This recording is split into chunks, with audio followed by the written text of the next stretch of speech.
اللهم صل على محمد وآل محمد. اعوذ باللہ من الشیطان الرجیم. بسم اللہ الرحمن الرحیم. الحمد للہ رب العالمین والصلاة والسلام علی اشرف الانبیاء والمرسلین سیدنا و مولانا ابی القاسم محمد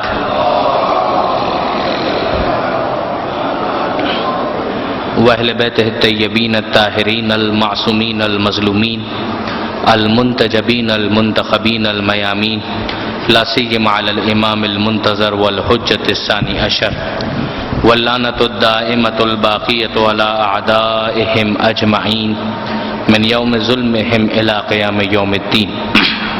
اللہم انا نرغب الیک فی دولۃ کریمہ تعز بها الاسلام واہلہ وتذل بها النفاق واہلہ وتجعلنا فیہا من الدعاة الی طاعتک والقادة إلى سبيلك وترزقنا بها كرامة الدنيا والآخرة.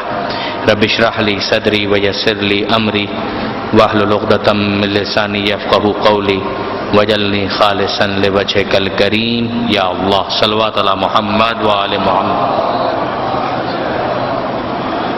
أما بعد فقد قال الله سبحانه وتعالى في القرآن الحكيم. بسم الله الرحمن الرحيم. انظر کیف فضلنا بعضهم على بعض وللآخرة اکبر درجات واکبر تفضیلا. صلوات علی محمد وآل محمد. برادران عزیز، ماہ رجب کی فضیلتیں، اس کی اہمیت اور اس کے اعمال پر آج یہ ہماری دوسری اور آخری گفتگو ہے. کل کی جو ہماری گفتگو کا خلاصہ ہے، پہلے میں آپ کی خدمت میں اسے گزارش کرنا چاہوں گا. ہم نے سورہ مبارکہ بنی اسرائیل کی آیت کے ذیل میں اپنی گفتگو کا آغاز کیا تھا، جس میں پروردگار عالم یہ ارشاد فرماتا ہے کہ ذرا دیکھو کیسے ہم نے بعض کو بعض پر فضیلت دی ہے، اور آخرت میں تم فضیلتوں کا اور فرق دیکھو گے، درجات کا اور فرق دیکھو گے. اس کے ذیل میں ہم نے گزارش کی کہ اگر آپ ظاہری اعتبار سے بھی دیکھیں تو فزیکلی ظاہری طور پر جو چیزیں نظر آتی ہیں اس میں بھی ہمیں بہت سا فرق دکھائی دیتا ہے. یہ پروردگار عالم نے رکھا ہے. اور اس کے علاوہ اگر ہم معنوی اعتبار سے بھی دیکھیں تو ہمیں بہت زیادہ فرق بہت ساری چیزوں میں نظر آتا ہے. انسان ظاہری اعتبار سے بھی مختلف ہیں. کسی کا قد لمبا ہے، کسی کا چھوٹا ہے، کسی کا رنگ کالا ہے، کسی کا رنگ گورا ہے، کسی کی آواز بھاری ہے، کسی کی آواز باریک ہے، کسی کا رنگ سانولا ہے، کسی کا رنگ کچھ اور انداز کا ہے، بالوں کے رنگ مختلف ہیں، نقوش مختلف ہیں، فنگر پرنٹس مختلف ہیں. اسی طریقے سے مختلف جگہوں کے اندر اور مختلف زمانوں اور موسم کے اندر بھی ہمیں ظاہری اعتبار سے بھی فرق دکھائی دیتا ہے. سردی کا موسم ہے وہ گرمی سے جدا ہے، باہر کا موسم ہے وہ خزاں سے جدا ہے. اسی طریقے سے جو ریگستان کی جب زمین ہے وہ سبزہ زار کی زمین سے مختلف ہے. یہ فرق معنوی اعتبار سے بھی ہمارے سامنے پیش کیا گیا. ظاہر معنویات کی دنیا وہ ہے کہ جب تک ہمیں اس کی طرف متوجہ نہ کیا جائے ہم اسے اپنی آنکھ سے محسوس نہیں کر سکتے. اسی لیے اگر ہم ظاہری اعتبار سے دیکھیں تو خانہ کعبہ جہاں مکہ میں ہے تو وہاں پر گرمی زیادہ ہوتی ہے، لیکن اس گرمی کے باوجود معنوی اعتبار سے تاثیر اس کی بہت زیادہ ہے. یہ فرق ہمیں ہر جگہ نظر آتا ہے. مثلا نجف ہو، کربلا ہو، یا مشہد ہو، یا قم ہو، یا کوئی بھی جگہ ہو، زمین ہو، اس زمین کے اندر صرف ظاہری اعتبار سے ہم جو فرق محسوس کر سکتے ہیں وہ مادی دنیا کا فرق ہے. مگر جو معنویات کی دنیا ہے اس میں معصوم ہمیں متوجہ کرتے ہیں کہ دیکھو ہر جگہ ایک برابر نہیں ہے، ساری زمینیں ایک برابر نہیں ہیں. خانہ کعبہ کی مکہ کی تاثیر جدا ہے، عرفات کے میدان کی تاثیر جدا ہے، مزدلفہ مینا کی تاثیر جدا ہے. یہ معاملہ زمانوں کے اندر بھی ہے کہ ہر مہینہ اور ہر دن ایک برابر نہیں ہے، بلکہ اس میں فرق رکھا گیا ہے.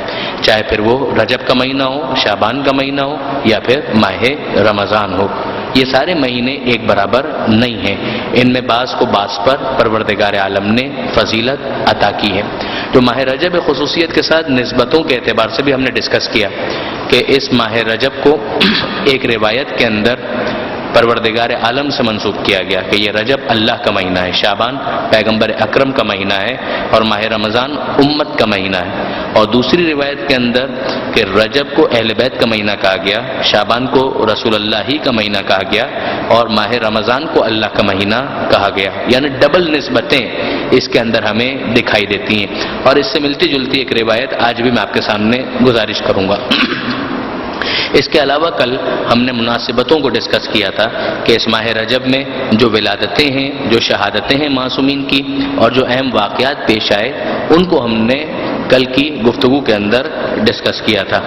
اس کے علاوہ ایک اور اہم چیز جسے کل ہم نے ٹچ کیا، وہ ماہ مبارک رجب میں روزوں کی فضیلت کے حوالے سے، کہ بہت زیادہ تاکید کی گئی کہ اس مہینے کے اندر روزے مس نہ کیے جائیں اور روزے ضرور رکھے جائیں۔ اور پھر اس کے بعد قضا روزے کی موجودگی میں مستحب روزہ نہیں ہو سکتا، پہلے قضا روزہ رکھنا ضروری ہے، اس کے بعد پھر مستحب روزے کی باری آ سکتی ہے، اس کو ہم نے ڈسکس کیا۔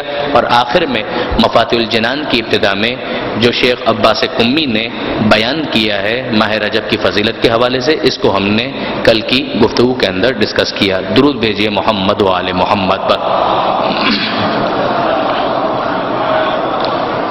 اب آج کی گفتگو میں ہم اپنی بات کو مزید آگے بڑھاتے ہیں۔ کل جو بات میں نے آپ کی خدمت میں عرض کی تھی کہ 4 مہینے وہ ہیں کہ جسے محترم مانا گیا ہے اور ماہ رجب اس میں شامل ہے۔ یہ باقاعدہ امت مسلمہ کا مسلمہ مسئلہ بھی ہے، قرآن مجید نے بھی اس کی تائید کی ہے۔ اور اس کے علاوہ اگر آپ دیکھیں تو ایک حدیث ہے جس کا نام ہی ہے حدیث اختیار، کہ جس میں پروردگار عالم نے کن کن کو منتخب کیا، کن کن کو اختیار کیا، ان کا تذکرہ ہے۔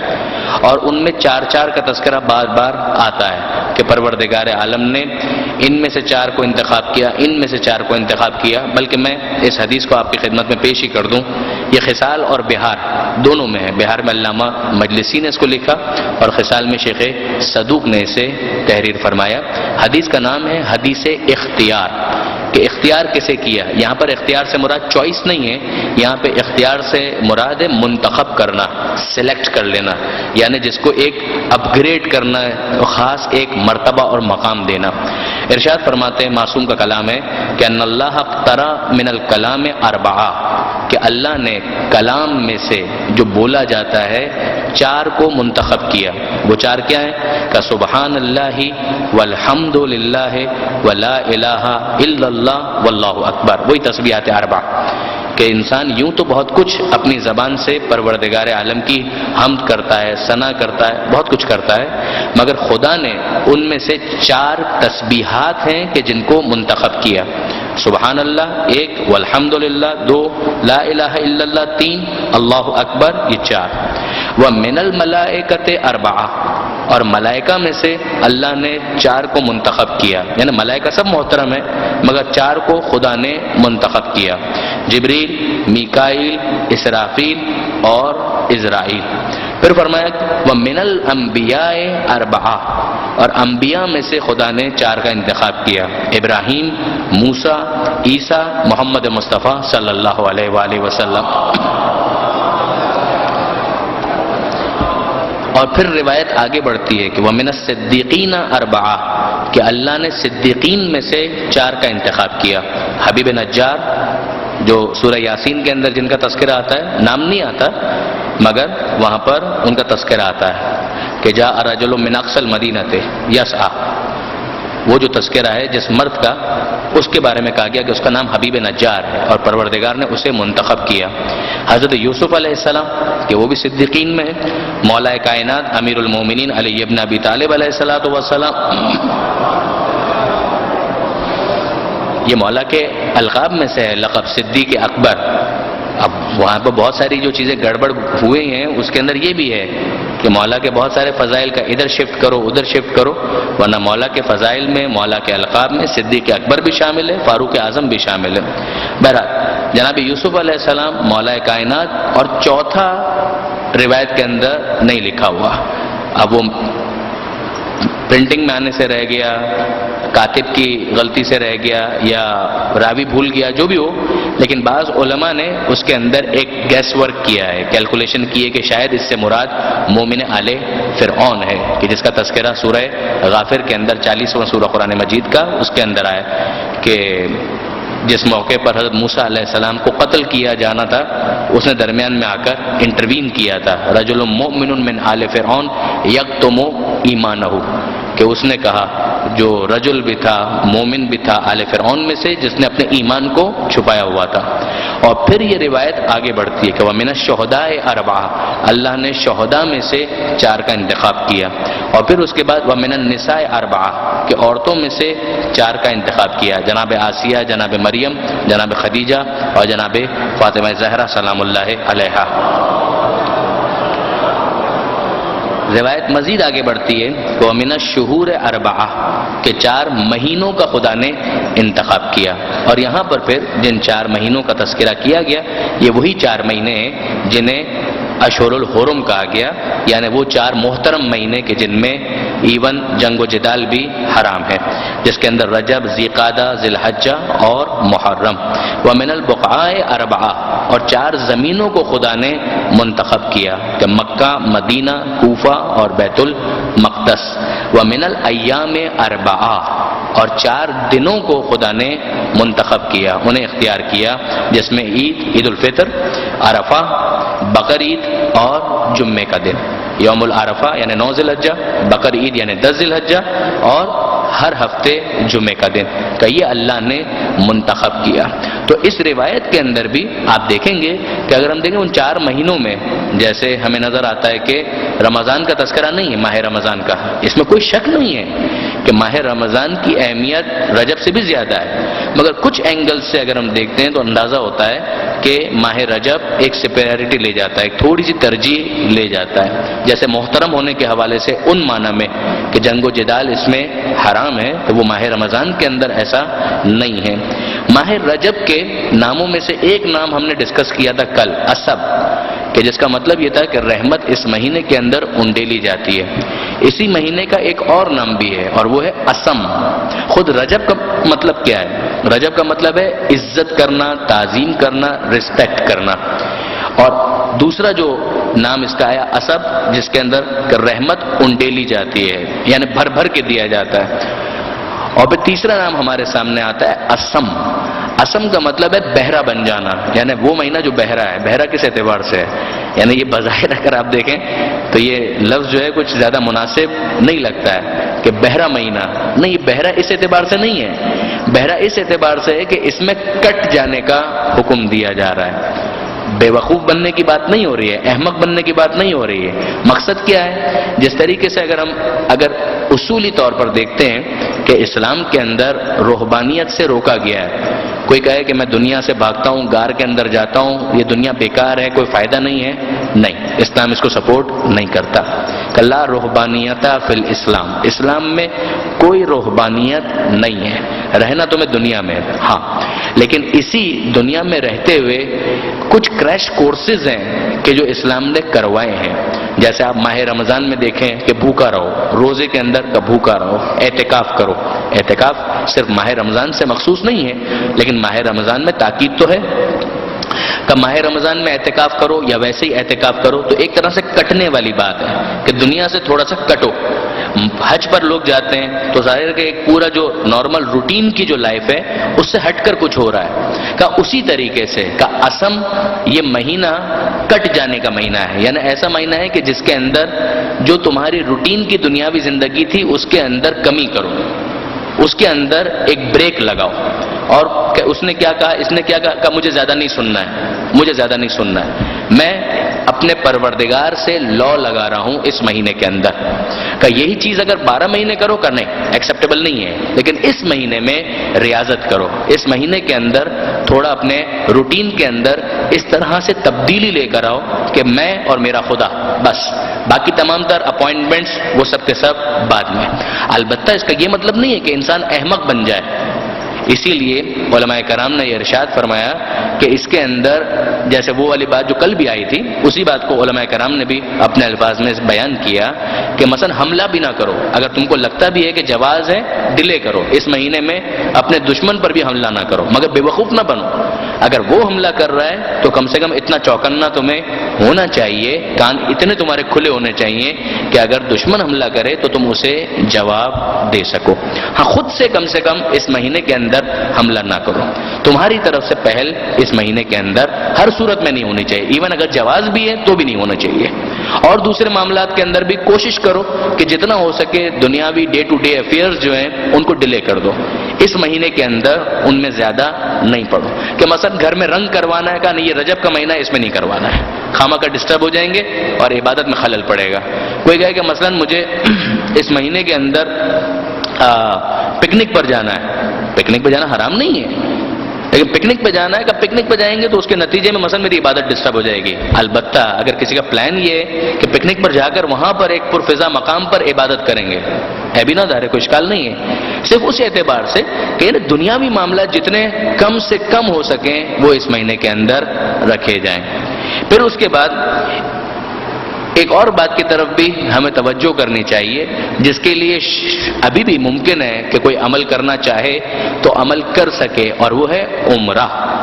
کہ اس مہینے میں عمرہ رجبیہ کا جتنی فضیلت ماہ رجب کے عمرے کی ہے، ماہ رمضان کے عمرے کی بھی اتنی فضیلت نہیں ہے۔ برادران اہل سنت کے اعتبار سے اگر آپ دیکھیں تو وہ ماہ رمضان کے عمرے کی بہت زیادہ ایک تاکید کرتے ہیں، غلط نہیں، اچھا ہے، لیکن ہمارے یہاں یعنی فقہ جعفری کے اعتبار سے رجب کے مہینے کے عمرے کی جتنی تاکید ہے، ایون ماہ رمضان کے عمرے کی بھی اتنی تاکید نہیں ہے۔ عمرہ تو جب بھی انسان کرے اچھا ہے، ثواب ہے، بہت خوب ہے، حج اصغر سے اس کو تعبیر کیا گیا ہے کہ چھوٹا حج ہے عمرہ کرنا، لیکن ماہ رجب جو ہے اس کی اہمیت بہت زیادہ ہے۔ یہاں تک کہ معصوم سے جب کسی نے یہ سوال کیا کہ مولا میرے لیے امکان نہیں ہے کہ اگر میں اپنے گھر سے نکلوں تو رجب میں مکہ پہنچ پاؤں گا، اب ظاہر ہے کہ اس زمانے کو آپ تھوڑا سا ویژوالائز کریں کہ اس زمانے کے اندر جب 4 گھنٹے کی فلائٹ میں مکہ یا جدہ لوگ نہیں پہنچتے تھے، بلکہ اگر نکلے ہیں تو مہینہ 2 مہینہ 3 مہینہ لگے گا پھر جا کر پہنچ پائیں گے۔ تو کسی نے جب سوال کیا کہ مولا میں نہیں پہنچ پاؤں گا، مجھے معلوم ہے اگر میں نکلا تو گھر سے نکل جاؤں گا رجب میں، لیکن جب پہنچوں گا تو رجب گزر چکا ہوگا، تو میں کیا کروں؟ تو اس میں معصوم نے اس کو سمجھایا کہ بھئی حج یا عمرہ شروع ہوتا ہے احرام سے، احرام اگر پہن لیا تو عمرہ سٹارٹ۔ امام نے فرمایا کہ تم اپنے گھر سے ہی احرام باندھ کر چلو، وہیں سے نیت کر کے چلو، نظر کر کے احرام باندھو اور اپنے گھر سے ہی عمرے کو شروع کر دو، چاہے پھر تم 2 مہینے کے بعد بھی پہنچو، یہ مان لیا جائے گا کہ تم نے رجب ہی کے اندر عمرہ کیا ہے۔ اس کی موجودہ اس میں مثال یہ بنے گی کہ فرض کیجئے کہ چاند رات کو کوئی مدینہ منورہ سے نکلنا چاہتا ہے، شعبان کی چاند رات، یعنی جس میں معلوم ہے کہ اگر 2-3 گھنٹے کے بعد سورج غروب ہوگا اور چاند نکل آئے گا، یا سورج غروب ہوگا اور چاند نکل آئے گا اور امکان ہے کہ پہلی شعبان ہو جائے، تو وہ اگر جانتا ہے اور وہ وہیں سے نیت کر لے تو جیسے اس نے نیت کر لی، اب چاہے اگلے دن پہلی شعبان بھی ہو مگر اس کو ثواب جو ہے وہ رجب کے عمرے کا ہی ملے گا۔ یعنی یہ مسئلہ اتنا امپورٹنٹ تو بنتا ہے کہ امام نے اس کو ٹالا نہیں ہے، امام نے اس کو یہ نہیں کہا کہ کیا فرق پڑتا ہے رجب کا عمرہ نہیں ملے گا تو شعبان کا ملے گا، ماہ رمضان کا مل جائے گا، امام نے کہا یہ نہیں، بلکہ تم اپنے گھر سے یہ ثواب حاصل کرنا اور اس کے لیے پریشان ہونا بالکل جسٹیفائیڈ ہے، یعنی صحیح ہے، تم صحیح پریشان ہو رہے ہو کہ رجب کے عمرے کا ثواب مس ہو جائے گا، یہ تمہارا پریشان ہونا بالکل درست ہے، بالکل ٹھیک ہے، لہٰذا اپنے گھر سے ہی نظر کر کے احرام باندھو اور اس کے بعد پھر تمہارا عمرہ شروع ہو جائے گا، چاہے پھر تم مہینے 2 مہینے کے بعد وہاں پہنچ کر عمرے کے باقی افعال کو انجام دو، کوئی حرج اور کوئی اشکال اس کے اندر نہیں ہے۔ تو یہ مسئلہ اس اعتبار سے بہت زیادہ امپورٹنٹ بنتا ہے۔ ایک اور بات جس کی طرف کل بھی ہم نے گزارش کی تھی، آج تھوڑا سا بات کو مزید آگے بڑھائیں کہ جو ماہ رجب کے روزوں کی اتنی تاکید ہے کہ ماہ رجب کے روزے مس نہیں ہونے چاہیے، ماہ رجب کے روزے بہت امپورٹنٹ ہیں، تو روایتوں کے اندر خود مولانا صادق حسن صاحب نے اس کو انٹرپریٹ کیا، وہ فرماتے ہیں کہ بالکل صحیح بات ہے کہ ماہ رجب کے روزوں کا تذکرہ ہے، وہاں پر کہیں پر بھی مستحب روزوں کا تذکرہ نہیں آیا ہے، یعنی وہاں پر جو لفظ آیا ہے وہ ہے کہ من صام یوما من رجب اولہ او اوسطہ او آخرہ، کہ جو کوئی بھی رجب کے مہینے میں روزہ رکھتا ہے اور 3 روزے رکھے، مثلا اس کی ابتدا میں، اس کے درمیان میں اور اس کے اختتام پر، تو اس کو یہ فائدہ ملے گا، وہ بھی ہم روایت مکمل کرتے ہیں، لیکن یہاں پر روایت کے اندر، حدیث کے اندر مستحب کا لفظ نہیں ہے. عام طور پر روایتوں کے اندر کسی استحباب کو بیان کرنے کے لیے، ایون قرآن کے اندر بھی ایک لفظ استعمال ہوتا ہے تطوعن، تطوع، تے، توئیں، واو اور عین کا، یہ استحباب کے لیے، نافلہ کے لیے نافلہ کا لفظ استعمال ہوتا ہے، استحباب کا لفظ استعمال ہوتا ہے، ندب کا لفظ استعمال ہوتا ہے اور تطوع کا لفظ استعمال ہوتا ہے. یہ الفاظ ہوتے ہیں عام طور پر روایتوں میں یا قرآن کی آیتوں میں کسی مستحب فعل کو بیان کرنے کے لیے، تطوعن، تنفلاً، استحباباً، ندباً. لیکن ہم رجب کی جب روایتوں میں دیکھتے ہیں جہاں روزوں کا تذکرہ ہے تو وہاں پر استحباب کی ان میں سے کوئی ایک اصطلاح بھی استعمال نہیں ہوئی. نہ مستحبن کہا گیا، نہ تطوعن کہا گیا، نہ تنفلاً کہا گیا اور نہ ہی ندبن کہا گیا. یعنی کیا مطلب؟ کہ مطلب یہ ہے کہ انسان کوئی بھی روزہ اس مہینے میں رکھے. اب اگر وہ نافلہ روزہ یا مستحب روزہ اپنے قضا روزے کی وجہ سے نہیں رکھ سکتا تو بھی جو قضا روزہ وہ رکھ رہا ہے وہ یہی مانا جائے گا کہ اس روزے کے ذریعے سے وہ رجب کی اس فضیلت کو حاصل کر رہا ہے، وہ مس کچھ بھی نہیں کر رہا. یعنی کل جو بات ہم احتمال کے طور پر کہہ رہے تھے وہ یقینی طور پر اسی طریقے سے کہ جب وہ ماہ رجب میں اپنے قضا روزے کو رکھے گا تو گویا اس روایت پر عمل کرنے والا بنے گا. کل ہم نے آپ کی خدمت میں وہ حدیث پیش کی تھی کہ جس میں ماہ رجب کے اختتام پر 3 روزوں کا تذکرہ امام نے کیا تھا اور اس افسوس کے ساتھ کیا تھا اس شخص کے لیے سالم سے خطاب کرتے ہوئے کہ جس نے پورے ماہ رجب میں اس وقت تک کوئی ایک روزہ بھی نہیں رکھا تھا، جس میں امام نے فرمایا تھا کہ تو نے اتنا لاس کر دیا، اتنا نقصان کر دیا کہ خدا کے سوا کوئی نہیں جانتا کہ تو نے کتنا نقصان کر دیا. کوئی انسان نہیں جانتا، کوئی ملک نہیں جانتا، صرف خدا جانتا ہے کہ تو نے کتنا نقصان کر دیا اگر تو نے اس مہینے میں ایک روزہ بھی نہیں رکھا. پھر اس نے سوال کیا تو امام نے کہا کہ ہاں ابھی بھی اگر تو ایک روزہ رکھ تو یہ فائدہ، 2 روزے رکھ تو یہ فائدہ، 3 روزے رکھ تو یہ فائدہ. وہ ماہ رجب کے اختتام کے حوالے سے ایک اور روایت جیسا کہ میں ابھی پڑھ بھی رہا تھا آپ کی خدمت میں، اس کے اندر تو الفاظ بڑے عجیب ہیں، واقعاً بڑے عجیب الفاظ ہیں. یعنی اگر ایک دینی بیک گراؤنڈ کے ساتھ اس روایت کو نہ سمجھیں تو احساس ہوتا ہے کہ کہیں انسان گمراہ نہ ہو جائے جو بات اس کے اندر بیان کی جا رہی ہے. امام نے ارشاد فرمایا کہ من صام یوما من رجب اولہ او اوسطہ او آخرہ، نہیں، باقاعدہ بتایا کہ اگر پہلی یعنی ایک روزہ کسی نے اگر رکھ لیا ماہ رجب کے اندر تو اس کو کتنا ثواب ملے گا؟ کہ وجبت لہ الجنہ، جنت تو اس کے لیے واجب ہو جائے گی. اور ہوا فی درجتنا یوم القیامہ، اور وہ ہمارے درجے میں ہوگا قیامت کے دن. عجیب روایت ہے کہ وہ ہمارے درجے میں ہوگا قیامت کے دن. اب ظاہر ہے کہ درجے میں ہونا، ایک بنگلے کے اندر مالک بھی ہوتا ہے، اس کا ڈرائیور بھی ہوتا ہے، کام کرنے والی خادمہ بھی ہوتی ہے، سب ایک ہی جگہ ہوتے ہیں مگر فرق ہوتا ہے. بالکل اسی طریقے سے اتنا تو ہمیں سمجھ میں آتا ہے کہ وہاں درجے میں اگر ہوں گے بھی تو وہ آقا ہونے کی حیثیت سے اور ماننے والے غلام ہونے کی حیثیت سے. پھر آگے یہ جو روایت بڑھتی ہے تو عجیب ہے، اس کی تو تعویل کرنا بھی بہت مشکل ہوتا ہے. یعنی واقعاً عجیب الفاظ ہیں. ارشاد فرماتے ہیں امام کہ اگر کسی نے ماہ رجب میں 2 روزے رکھ لیے تو اسے کہا جائے گا کہ نئے سرے سے اعمال شروع کرو، جو پیچھے گزر گیا وہ سب معاف ہو گیا، وہ سارے کا سارا بخش دیا گیا. اور پھر اس کے بعد فرماتے ہیں کہ اگر کسی نے 3 روزے رکھے تو اسے چاہیے کہ نئے سرے سے اعمال شروع کرے، جو ماضی میں تھا وہ بھی معاف کر دیا گیا، جو آگے خدا نہ کرے اگر ہو جائے گا وہ بھی معاف کر دیا گیا. عجیب ہے، واقعاً عجیب ہے. یعنی آپ اگر دیکھیں ظاہری اعتبار سے تو اس کی تعبیر بھی بڑی عجیب ہے. البتہ اگر اس میں تھوڑی سی دقت کی جائے تو ممکن ہے اس کا مطلب یہ بنے کہ اگر ایک انسان گناہ کرتا ہے تو اس گناہ کے 3 اثرات ہو سکتے ہیں. نمبر 1 خدا کی نافرمانی، نمبر 2 اگر اس کے لیے کوئی قضا اور کفارہ ہے تو وہ انجام دینا، اور نمبر 3 اگر حقوق الناس سے اس کا تعلق ہے تو اس شخص کو راضی کرنا. یہ 3 پہلو اس کے بنتے ہیں. کہ نمبر 1 کہ خدا کی معصیت کی ہے جس کا کمپنسیشن یہ ہے کہ توبہ اور استغفار کیا جائے، یہ ایک پہلو ہے. نمبر 2 کہ وہی عبادت جو تم نے مس کی ہے اس کو قضا یا اس کا جو بھی کفارہ بنتا ہے اس کو ادا کرو.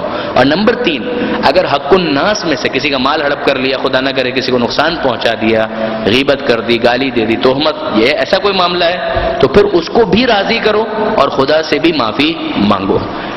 اب اس اعتبار سے اگر دیکھیں تو سمجھ میں آتی ہے بات کہ اگر جو اس نے گناہ کیا تھا اور اس کے مقابلے پر جس توبہ کا مطالبہ تھا گویا وہ توبہ سیٹل ڈاؤن ہو گئی، اس توبہ کو رائٹ آف کر دیا گیا، یعنی اس مطالبے کو ختم کر دیا گیا، وہ توبہ اس کی گویا سمجھانے کے لیے کہ آٹومیٹیکلی کنسیڈر کر لی جائے گی، اس براڈ توبہ کے اندر ساری توبہ کو شامل کر لیا جائے گا۔ لیکن جو قضا اور کفارہ ہے وہ تو دینا ہے۔ اسی طرح سے اگر حق الناس کا معاملہ تھا تو وہ حق الناس تو ادا کرنا ہے، لیکن حق الناس کے ساتھ جو جڑی ہوئی توبہ کا مطالبہ تھا کہ وہ مطالبہ وہ ختم کر دیا جائے گا۔ یہ ہوا روزے کے حوالے سے، بلکہ روزے کے حوالے سے بات کو مکمل کرنے سے پہلے مولا کائنات امیر المومنین علی ابن ابی طالب علیہ الصلوۃ والسلام مولا کا یہ فرمان پڑھنا بھی بہت مناسب ہے مولا کے بارے میں، کہ روایت کے اندر یہ آیا ہے کہ کان امیر المومنین، جب رجب کا مہینہ آتا تھا تو مولا امیر المومنین یقوم رجبا و یصوم، کہ اس رجب کے مہینے میں قیام بھی کرتے تھے اور روزہ بھی رکھتے تھے، یعنی نمازیں بھی بہت زیادہ پڑھتے تھے۔ ویسے ہی مولا راتوں میں عبادت کے عادی ہیں، اس میں جب اضافہ ہوتا ہوگا تو کیا کچھ ہوتا ہوگا خدا بہتر جانتا ہے۔ کان یقوم رجبا و یصوم، قیام باللیل بھی کرتے تھے اور یصوم صیام روزہ بھی رکھا کرتے تھے۔ ویقول، اور کہتے تھے الرجب شہرنا، کہ رجب تو ہمارا مہینہ ہے، وشعبان شہر رسول اللہ، اور شعبان اللہ کے رسول کا مہینہ ہے، والرمضان شہر اللہ، اور ماہ رمضان جو ہے وہ اللہ کا مہینہ ہے۔ تو یہ ہم نے روزے کی بحث جو ماہ رجب کے حوالے سے ہے اس کو یہاں پر مکمل کیا۔ اب اس کے بعد اگر ہم دیکھتے ہیں تو ہمیں اندازہ ہوتا ہے کہ اسی ماہ رجب میں ایک اور بہت اہم چیز جس کا تذکرہ بہت زیادہ کیا گیا اور بڑے عجیب انداز سے کیا گیا وہ ہے صدقہ، کہ اس ماہ رجب کے اندر ویسے بھی کہ صدقہ دو انفقوا مما رزقناکم من قبل ان یاتی احدکم الموت فیقول رب لولا اخرتنی الی اجل قریب فاصدق واکن من الصالحین، سورہ منافقون کی آیت ہے کہ انفاق کرو، خدا کی راہ میں خرچ کرو، جو ہم نے دیا ہے رزق اس میں سے، اس سے پہلے کہ موت آ جائے اور تم کہنے لگو رب اے ہمارے پروردگار لولا اخرتنی الی اجل قریب، تھوڑی مہلت دے دے، فاصدق، کیوں؟ تاکہ میں صدقہ دوں تیری بارگاہ میں، واکن من الصالحین، اور صالحین میں شامل ہو جاؤں۔ تو اس موقع پر جو ایک انسان کی حسرت ہو سکتی ہے وہ یہی ہے کہ وہ خدا سے کہ مالک تھوڑی مہلت دے دے کہ میں صدقہ دوں۔ اب اس موقع پر جب پتا ہے کہ اب جان نکلنے والی ہے تو انسان جو کچھ بھی بولے وہ کم ہے، لیکن جو پہلی طلب اور تڑپ اس کے دل میں ہوتی ہے وہ یہی ہے کہ مالک میں صدقہ دے کر کسی کی مدد کروں اور صالحین میں شامل ہو جاؤں۔ یہ قرآن کی آیت ہے۔ رجب کے مہینے کے حوالے سے ابو سعید خدری رضی اللہ تعالی عنہ پیغمبر اکرم کے صحابی ہیں، وہ روایت کرتے ہیں پیغمبر اکرم ختمی مرتبت احمد مجتبی محمد مصطفیٰ صلی اللہ علیہ وآلہ وسلم فرماتے ہیں پیغمبر اکرم کہ کثرت کے ساتھ، تھوڑا بہت نہیں، کثرت کے ساتھ کہ رجب میں صدقہ دو، کثرت کے ساتھ، چاہے اگر زیادہ نہیں دے سکتے تو اتنا تو کرو کہ روزانہ ایک روٹی صدقے میں دو، یعنی باقاعدہ کہ اگر زیادہ نہیں دے سکتے تو اتنا تو ضرور کرو کہ ایک روٹی روزانہ رجب کے مہینے میں، یعنی 30 دن ہے تو 30 روٹیاں، اور روزانہ ایک روٹی۔ زیادہ نہیں دے سکتے تو اتنا، اور زیادہ بڑھا سکو تو کیا کہنا، لیکن زیادہ نہیں کر سکتے تو اتنا ضرور کرو کہ ایک روٹی روزانہ صدقہ دو۔ ثواب کیا ملے گا؟ جو دھندے والے لوگ ہیں، کاروبار والے لوگ ہیں، بزنس والے لوگ ہیں، تو اللہ کے رسول اللہ تو خوش ہوگا، مگر وہ ٹھیک ہے اللہ تو خوش ہو ہی جائے گا، وہ تو جلدی خوش ہو جاتا ہے، سریع الرضا ہے، بہت جلدی راضی ہو جاتا ہے۔ یہ بتائیے کہ ثواب کیا ملے گا؟ یعنی یہ اب میں اپنے الفاظ میں گزارش کر رہا ہوں، پیغمبر اکرم نے ایک بڑی عجیب ڈیل آفر کی ہے، جس طریقے سے مڈ نائٹ ڈیلز ہوتی ہیں یا کسی خاص موسم کے اندر کوئی ڈیل آتی ہے، پیغمبر اکرم نے عجیب بات کی ہے، واقعاً عجیب بات کی ہے۔ ماہ رجب کے اندر صدقہ دینا پیغمبر فرماتے ہیں کم سے کم ایک روٹی تو دو، اور اگر کسی نے ماہ رجب میں اس طرح سے کرنے کو اپنی عادت بنا لیا تو اسے وہ پورا ثواب ملے گا جو آج تک میں نے صدقے کا بیان کیا ہے. یعنی یہ ایک دن دو دن کے ثواب کی بات نہیں ہو رہی ہے. پیغمبر اکرم نے 63 سالہ زندگی کے اندر جتنا ثواب صدقے کا بیان کیا ہے، پیغمبر فرماتے ہیں یہ سب کا سب اسے ملے گا کہ جو ماہ رجب میں کم از کم روزانہ ایک روٹی دینے کو اپنی عادت بنا لے، اور اس کے بعد یہ عادت اس کی پختہ ہو جائے. اور پھر فرماتے ہیں پیغمبر کہ اتنا تو ملے گا ہی جتنا میں نے بیان کیا ہے اپنی پوری زندگی میں آج تک، بلکہ اس سے بھی زیادہ ملے گا جو میں نے بیان کیا ہے. یہ عجیب ثواب ہے جو صدقے کا پیغمبر اکرم نے اس کے اندر بیان کیا ہے. یعنی آپ دیکھیں گے کہ پیغمبر نے بہت صدقے کا ثواب بیان کیا، یہ ثواب وہ ثواب، یہ ثواب وہ فائدہ یہ فائدہ کا، وہ سب کا سب اسے حاصل ہوگا جو اس ماہ رجب میں ایک روٹی روزانہ اور پھر اسے اپنی عادت بنا لے کہ اس طریقے سے تو مجھے صدقہ دینا ہی ہے. یعنی یہ وہ اخلاقیات ہیں. یعنی پیغمبر جب کہتے ہیں عادت بنا لو، یعنی کیا مطلب ہے؟ یعنی سخاوت تمہارا اخلاق بن جائے، تمہارا ہاتھ دینے والا بنے، لینے والا نہ بنے، دینے کی عادت تمہارے اندر پیدا ہو جائے. تو یہ دوسرا عمل، ایک روزہ جو ماہ رجب کے اندر بہت تاکید، نمبر 2 صدقہ، نمبر 3 قرآن مجید کی تلاوت. ویسے تو قرآن مجید کی تلاوت جتنی کی جائے جب کی جائے اچھا ہے. ماہ رمضان خصوصیت کے ساتھ اگر ربیع القرآن کہ قرآن کی بہار کا مہینہ ہے، لیکن کا ماہ رجب میں بھی تاکید ہے کہ قرآن مجید کی تلاوت زیادہ سے زیادہ کی جائے. اور اس میں میری گزارش ایک طالب علم کی حیثیت سے ہمیشہ سے یہ ہے، میں پھر تاکیداً گزارش کرتا ہوں کہ کتنا اچھا ہو کہ ہمارے جوان، ہمارے نوجوان قرآن مجید، سب سے اچھا تو یہ ہے کہ عربی بھی سیکھیں اور عربی سیکھ کر قرآن مجید میں غور کرنے کا لطف حاصل کریں. آپ بھول جائیں گے ٹی وی کے ڈراموں کو اور ساری دوسری خرافات کو، یقین کیجئے. میں اپنے نوجوان دوستوں کو مخاطب کر رہا ہوں، پورے اطمینان کے ساتھ کہہ رہا ہوں، اس لیے کہ میں جانتا ہوں کہ ان کے دل پاکیزہ ہیں، میں جانتا ہوں کہ ان کے قلب مطہر ہیں، میں جانتا ہوں کہ ان کی روح خالص ہے، میں جانتا ہوں کہ ہمارے نوجوان واقعاً دین کی طرف مائل ہیں، ہمارے نوجوان امام زمانہ کے سپاہی ہیں. میں جانتا ہوں اور اپنے دل سے اس بات کا معترف ہوں. میں جانتا ہوں، آپ یقین جانیے کہ اگر آپ عربی تھوڑی سی محنت کر کے 1 سال 2 سال لگا دیں اور عربی اتنی سیکھ لیں کہ قرآن مجید کو آپ عربی میں پڑھ کر سمجھ سکیں، آپ قرآن مجید کو اتنا انجوائے کریں گے، آپ قرآن مجید میں اتنا لطف محسوس کریں گے کہ آپ کو کسی دوسرے انٹرٹینمنٹ میں اتنا مزہ نہیں آئے گا جتنا قرآن مجید کی تلاوت میں مزہ آئے گا. میں مطمئن ہوں. قرآن مجید کہتا ہے کہ کچھ ایسے ہیں کہ جنہیں قرآن مجید سے کچھ حاصل نہیں ہوتا سوائے خسارے کے، لیکن ہمارے جوان اس میں نہیں آتے ہیں. میں مطمئن ہوں، میں اپنے جوانوں سے بہت زیادہ مطمئن ہوں. ہمارے جوانوں کے پاس جو دین کے حوالے سے تڑپ موجود ہے، جو ان کے پاس ایک امنگ موجود ہے، جو اویئرنیس ان کے پاس ہے، مگر بہرحال یہ ایک بہت بڑا لیکنگ ہے، بہت بڑی لیکنگ ہے، ایک بہت بڑی چیز ہے جو مس ہے ہمارے معاشرے کے اندر. عربی اس انداز سے نہیں، یعنی آپ غلط نہ سمجھیں وہ گردان کرنی پڑے گی، پیراڈائم ہوگا یہ وہ، نہ. قرآن مجید سمجھنے کے لیے اور سیکھنے کے لیے جتنی عربی ضروری ہے وہ آپ 6 مہینے 8 مہینے بہت 1 سال کے اندر سیکھ سکتے ہیں، سمجھ سکتے ہیں، جس کے بعد وہ لطف انسان حاصل کر سکتا ہے. وہ ہو جائے تو کیا کہنا. ظاہر ہے کہ اس ماہ رجب میں تو وہ حاصل نہیں ہو پائے گا، ماہ رجب تو سر پر ہے، لیکن آئندہ کے لیے اگر ابھی کم سے کم ترجمے کے ساتھ، ترجمے کو فراموش نہ کریں. ترجمے سے ڈرنے کی بھی ضرورت نہیں ہے. کیوں ترجمہ گمراہ کر دے گا؟ ترجمہ کرنے والے کون ہیں؟ للو پنجو لوگ نہیں ہیں. علامہ ذیشان حیدر جوادی جیسی شخصیت ہے، مولانا فرمان جیسی شخصیت ہے، مولانا امداد حسین صاحب کا ترجمہ ہے، ایون ڈاکٹر محمد حسن رضوی صاحب کا ترجمہ اچھی محنت ہے. اگر آپ اس سے بھی استفادہ کریں کوئی اشکال نہیں، کوئی حرج نہیں.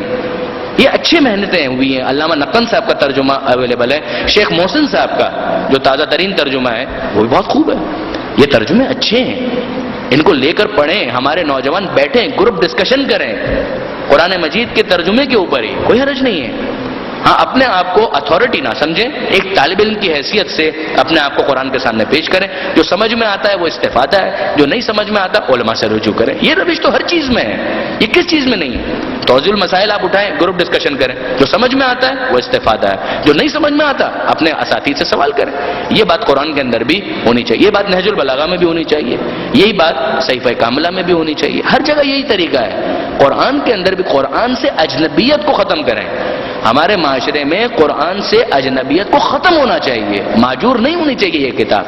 ماہ رجب اس کے لیے بہت اچھا ایک لانچنگ پیڈ بن سکتا ہے کہ 10 پاروں کو اگر آپ ماہ رجب کے اندر فوکس کریں، پھر 10 پاروں کو شعبان میں فوکس کریں، اور پھر 10 پاروں کو ماہ رمضان کے اندر فوکس کریں. ماہ رمضان میں وہ جو سپیڈ والا معاملہ ہوتا ہے کہ وہ 3rd گیئر کے اندر اور 5ویں گیئر میں ڈال کے جلدی سے ختم کرنا، جلدی سے ختم کرنے کی ضرورت نہیں ہے. آرام آرام سے ٹھہر ٹھہر کر، ورتل القرآن ترتیلا، قرآن کو ٹھہر ٹھہر کر سمجھ کر پڑھنے کی کوشش کریں. جتنا سمجھ میں آئے بسم اللہ کیا کہنا.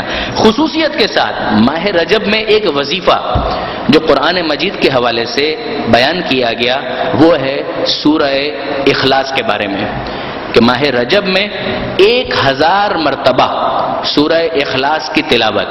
1000 مرتبہ. 1000 بھاری لگتا ہے تو 10 تسبیح. اگر 1000 کا لفظ بھاری لگتا ہے کہ 1000 مرتبہ سورہ اخلاص تو 10 تسبیح وہ آسان لگتا ہے. 1 تسبیح 2 تسبیح 10 تسبیح.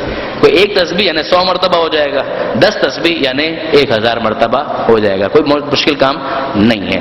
اور پھر تاکید یہ ہے کہ یہ 1000 پورے رجب میں بکھرا ہوا ہو، یعنی یہ نہیں کہ ایک ساتھ 10 تسبیح کر لی، نہیں، کبھی 10 مرتبہ 20 مرتبہ 25 مرتبہ، ایک دفعہ 50 مرتبہ 100 دفعہ، اس طرح سے کر کے پورے رجب کے اندر اس کو پھیلا دیں.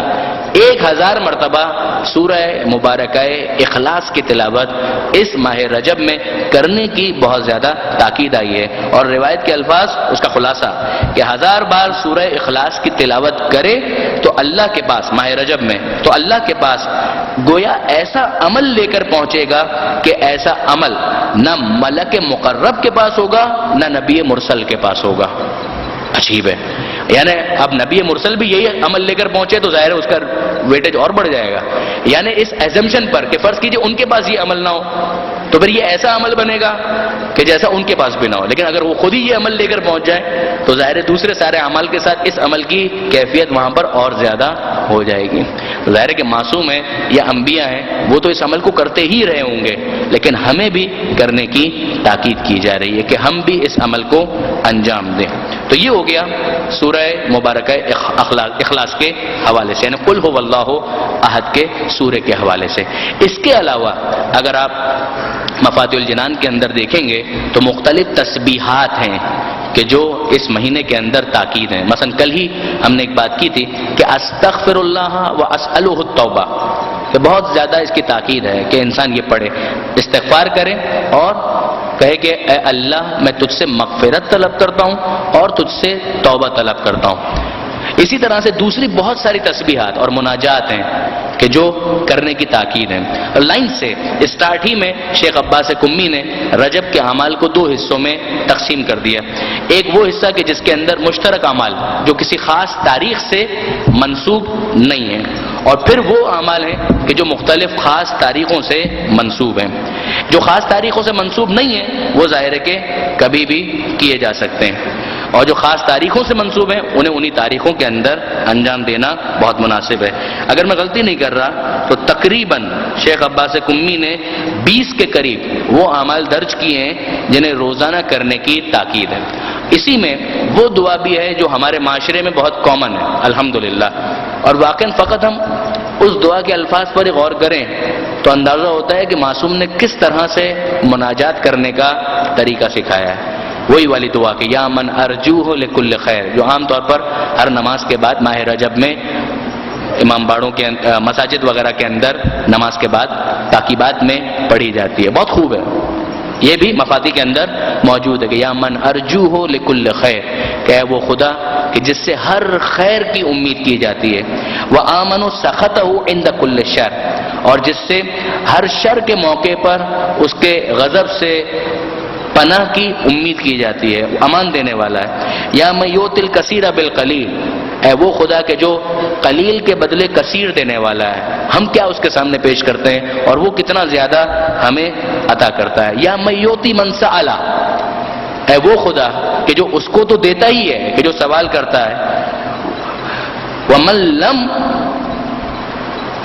یا من یؤتی من سأل یا من یؤتی من لم یسألہ، اے وہ خدا کہ جو اسے تو دیتا ہی ہے، کہ جو سوال کرتا ہے، جو سوال نہیں کرتا اسے بھی عطا کرتا ہے، ومن لم یعرفہ، اور جو اس کی معرفت نہیں رکھتا ہے اسے بھی عطا کرتا ہے، تحننا منہ ورحمہ، وہ اس کا تفضل ہے، اس کی رحمت ہے۔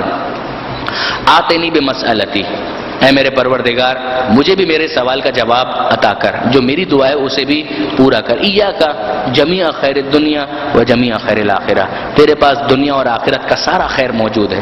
واصرف عنی بمسألتی، اور پروردگار میں یہ بھی چاہتا ہوں کہ جن چیزوں سے میں پریشان ہوں ان کو مجھ سے دور کر دے۔ ایاک جمیع شر الدنیا و شر الآخرہ، دنیا اور آخرت کا سارا پریشانیوں والا معاملہ دور کرنے والا تو ہے۔ فإنہ غیر منقوص ما آتیت، اس لیے کہ مالک جو تو دے گا تیرے دینے سے تیرے خزانے میں کوئی کمی واقع نہیں ہو جائے گی۔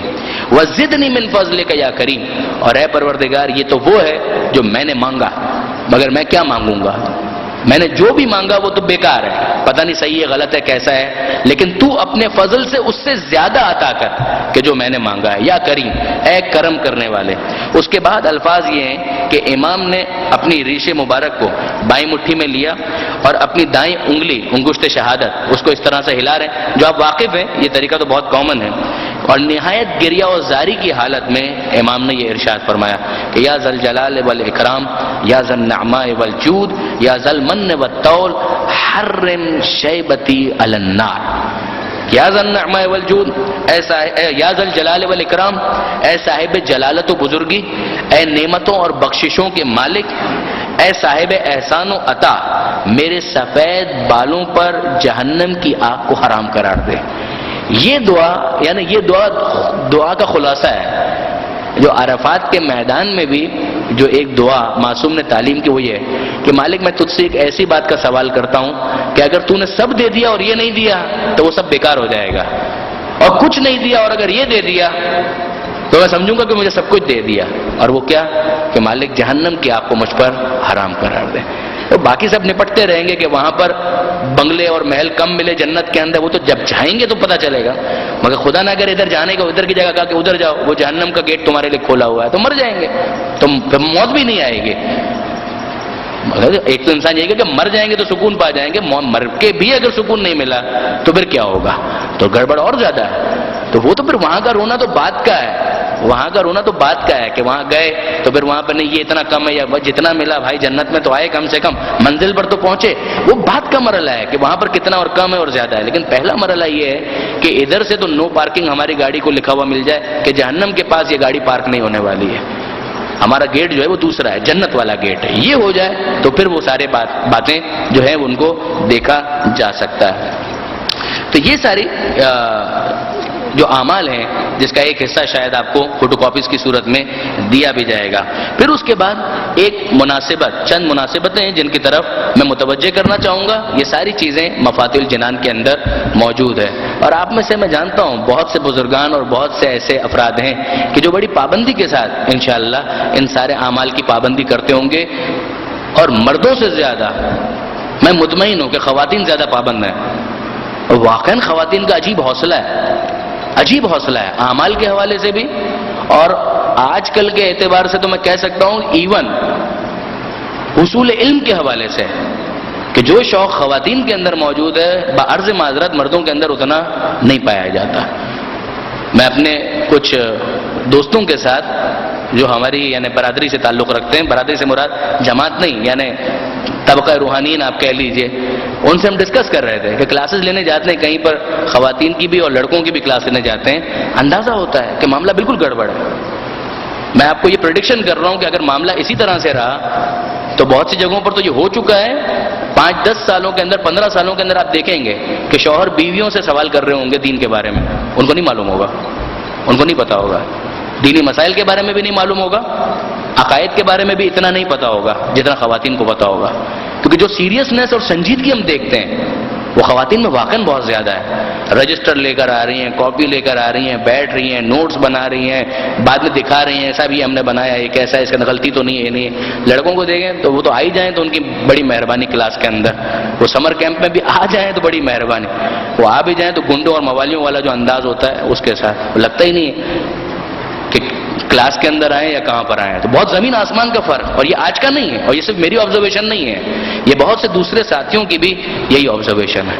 تو وہ ایک جو روایت کے اندر ملتا ہے کہ آخری زمانے میں عورتیں قبلہ ہوا کریں گی، تو ہمیشہ نیگیٹو ذہن میں آتا تھا کہ وہ قبلہ ہوں گی تو نیگیٹو معنی میں ہے کہ یعنی دین وین سے بٹاؤ اور خواتین کی پیروی کرو، اور وہ ساری پیروی جو ہوگی وہ نیگیٹو معنی میں ہوگی، دین کے حوالے سے منفی ہی معاملہ ہوگا.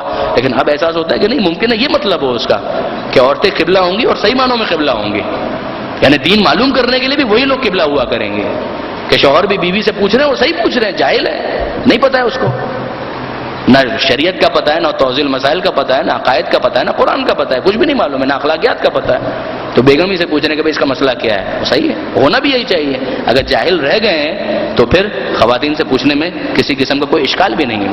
لیلۃ الرغائب، لیلۃ الرغائب یہ ایک مناسبت ہے جو اسی ماہ رجب کے اندر آتی ہے. لیل یعنی رات، رغائب یعنی رغبتوں والی رات، وہ رات جس کے اندر رغبت ہے، یعنی بہت زیادہ اس کے اندر موٹیویشن ہے، بہت زیادہ کنونس کیا گیا ہے کہ ایک رغبت، یعنی جس میں انسان ایک لانگنگ فیل کرتا ہے کہ ایک اٹیچمنٹ سا آ جاتا ہے. کہ اس رات پہلی شب جمعہ جو ماہ رجب کی ہے اس کا نام ہے لیلۃ الرغائب، اور اس کے کچھ خاص اعمال ہیں کہ جو مفاتیح الجنان کے اندر شیخ عباس قمی نے لکھے ہوئے ہیں. میں صرف متوجہ کرنا چاہ رہا ہوں کہ لیلۃ الرغائب پہلی شب جمعہ بہت امپورٹنٹ ہے، اسے مس نہ کیا جائے.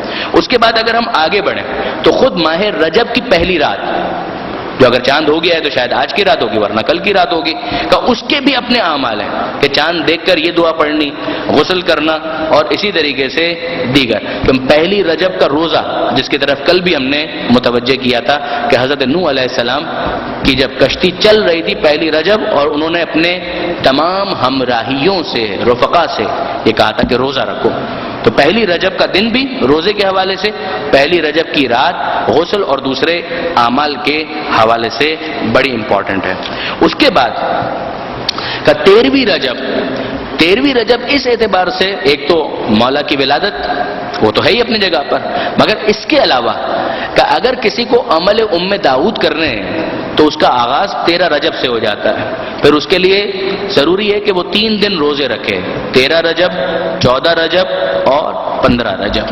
ان 3 دنوں میں وہ روزے رکھے، اور پھر 15 رجب کو اعمال کا وہ سلسلہ شروع ہوتا ہے کہ جس کے اختتام پر عمل داؤد مکمل ہوتے ہیں. کیونکہ داؤد نے امام سے سوال کیا تھا، لہٰذا اس کا نام ہی پڑ گیا عمل داؤد، جس کے لیے مولانا صادق حسن صاحب نے سالوں پیشتر جب رجب کی فضیلت پر درس دیا تھا، مجھے اچھی طرح سے یاد ہے کہ انہوں نے کہا تھا عام طور پر یہ حوصلہ ماں کا ہی ہے کہ وہ یہ عمل انجام دے سکے. البتہ ناممکن عمل نہیں ہے، بہت سے مرد بھی انجام دیتے ہیں، لیکن واقعاً اولاد کے حوالے سے خصوصیت کے ساتھ یہ ماں ہی کا جگر ہے کہ وہ اس طریقے سے اعمال کرے. اس لیے کہ اتنے قرآن کے سورے اس کے اندر پڑھنے ہیں کہ شاید کسی اور عمل میں قرآن مجید کے اتنے سوروں کی تلاوت کا تذکرہ آپ کو نہیں ملے گا.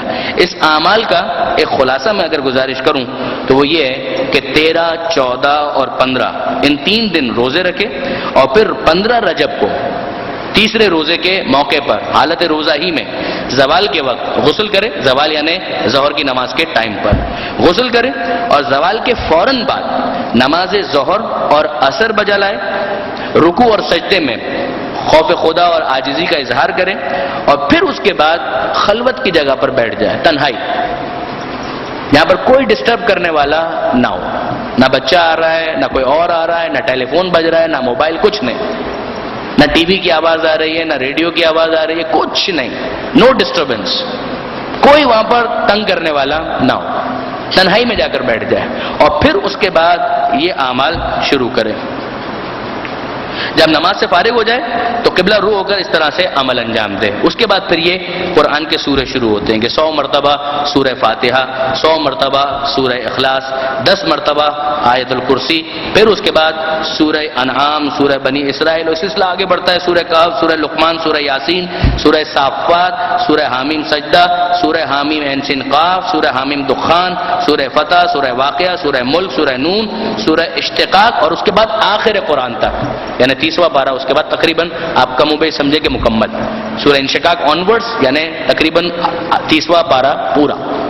ابتدائی 2-3 سورے کو چھوڑ کر باقی سارے سورے اس میں آ گئے. کہ یہ پڑھے اور اس کے بعد قبلہ رخ ہو کر ایک دعا ہے 4-5 صفوں کی، کہ اسے انجام دے، اسے پڑھے. اور جب یہ دعا مکمل ہو جائے تو اس کے بعد کوشش کرے کہ جب خدا سے اتنا راز و نیاز کیا ہے تو آنکھوں سے آنسو نکل آئے، چاہے مکھی کے پر کے برابر ہی آنسو نکلے، یعنی اتنا کم ہو مگر اتنا آنسو نکل آئے، کہ یہ قبولیت دعا کی علامت ہے کہ گویا پروردگار نے دعا کو قبول کر لیا. اس کے بعد پھر خدا کی بارگاہ میں دعا کرے، انشاءاللہ وہ دعا حتماً پروردگار عالم نے قبول کر لی. یہی سمجھنے کا، اس لیے کہ اس کے اندر جو محدثین کے الفاظ ہیں کہ یہ مجرب ہے، ہم نے خود آزمایا ہوا ہے، اس کو آپ آزما کر دیکھیں. تو اس اعتبار سے واقعاً بڑی ہی اہمیت والی یہ دعا اور بڑا ہی اہم یہ عمل ہے جو ماہ رجب کے اندر ہو سکتا ہے. ماہ رجب سے ہٹ کر یہ عمل شاید نہیں ہو سکتا، یا اتنا فائدہ بہرحال اس کا نہیں ہوگا. جو عمل ام داؤد کا ماہ رجب کے حوالے سے خاص تعلق بیان کیا، خود امام نے بیان کیا ہے، لہذا ماہ رجب ہی کے اندر اس کو انجام دینا چاہیے. اس کے علاوہ 15 رجب کو امام حسین علیہ السلام کی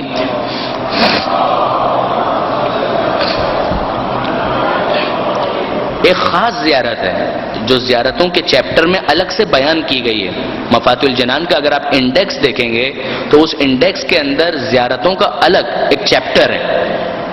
ایک تو عمومی زیارت ہے امام حسین کی، زیارت وارثہ آپ پڑھ لیں، وہ سب اپنی جگہ بڑی امپورٹنٹ ہے، لیکن کا ایک خاص زیارت ہے جو 15 رجب کی مناسبت سے آئی ہے. کا اس کی بھی تاکید ہے کہ 15 رجب کو وہ زیارت سید الشہداء ضرور پڑھی جائے. پھر 27 رجب کی جو رات ہے شب معراج، اور پھر 27 رجب کا دن یوم مبعث، اس میں خاص مولا کائنات کی ایک زیارت ہے. ایون شیخ عباس قمی نے ابن بطوطہ کے حوالے سے، جو علماء اہل سنت میں سے بھی تھے، مشہور سیاح جنہوں نے دنیا گھومی تھی، اس زمانے میں دنیا گھومنا واقعا بہت بڑا کمال تھا. یعنی یہ آوارہ گردی کی جو صفت ہے اس زمانے میں پوری دنیا کے لیے پیدا کرنا، یہ بھی بڑی ہمت اور حوصلے کا کام تھا، مگر کیا تھا انہوں نے.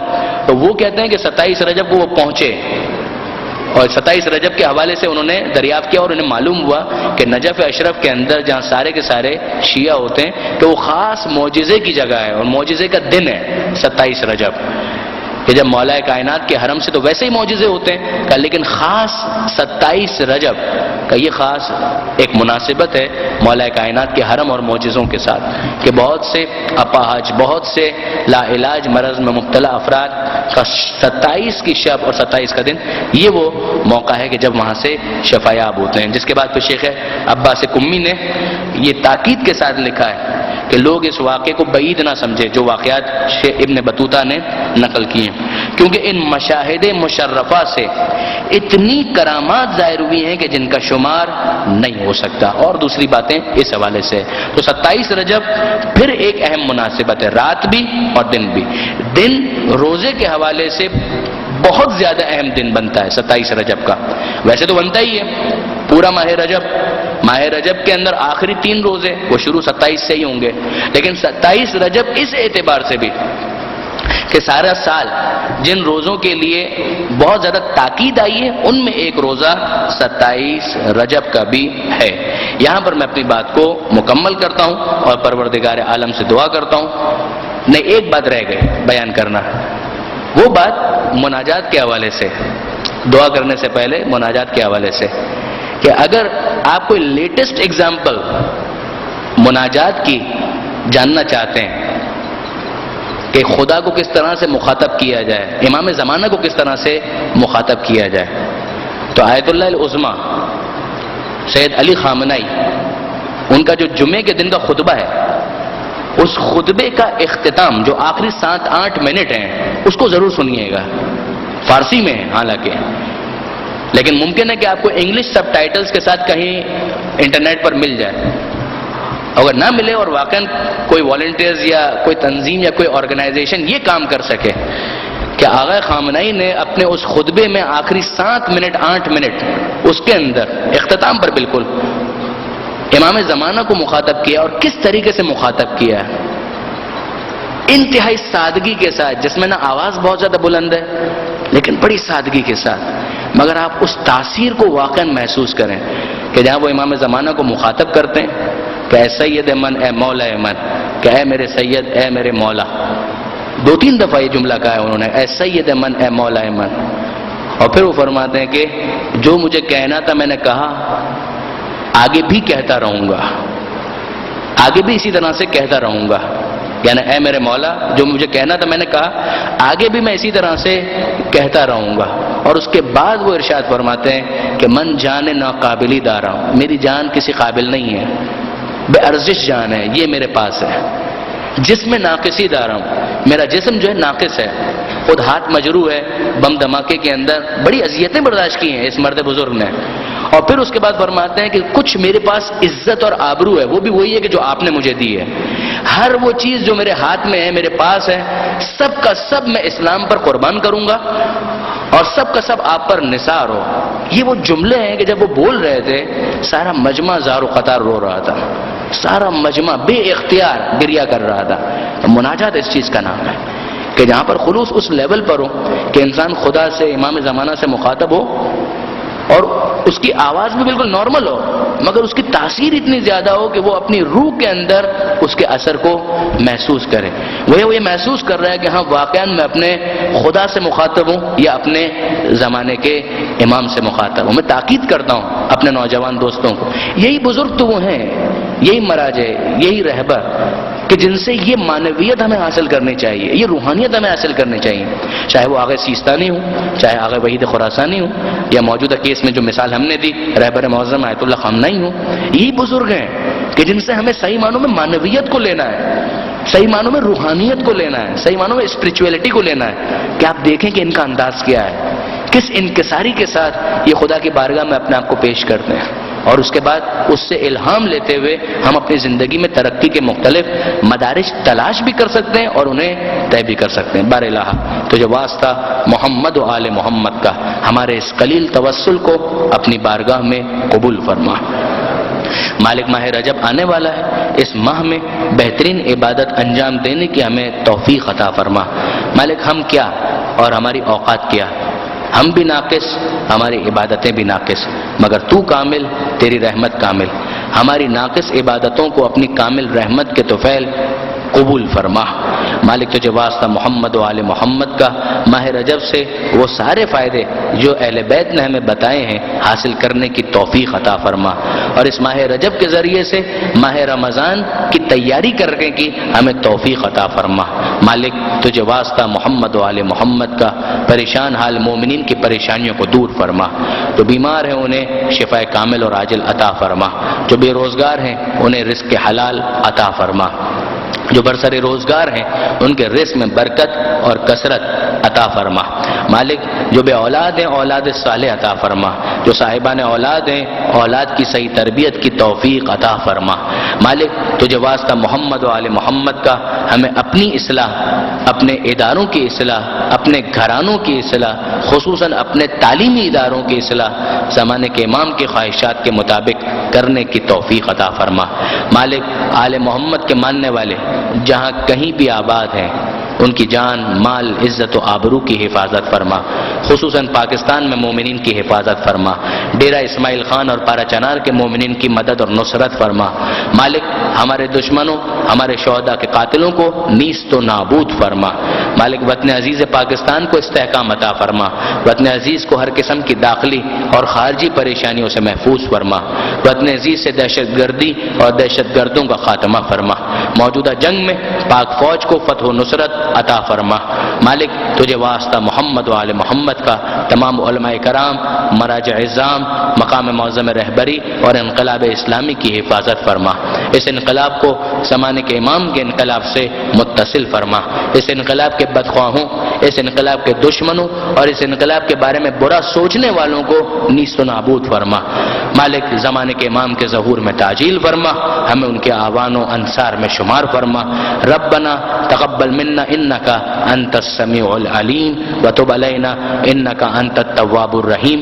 ایک سورہ فاتحہ اور 3 مرتبہ سورہ اخلاص کی التماس تمام ارواح مومنین و مومنات کے ایصال ثواب کے لیے، آپ حضرات و خواتین کے ایصال مرحومین کے ایصال ثواب کے لیے، ہمارے شہداء، ہمارے گزشتگان علماء مراجع خصوصیت کے ساتھ ڈیرہ اسماعیل خان اور پارا چنار کے شہداء کے ایصال ثواب کے لیے، رحم اللہ من قرأ الفاتحہ۔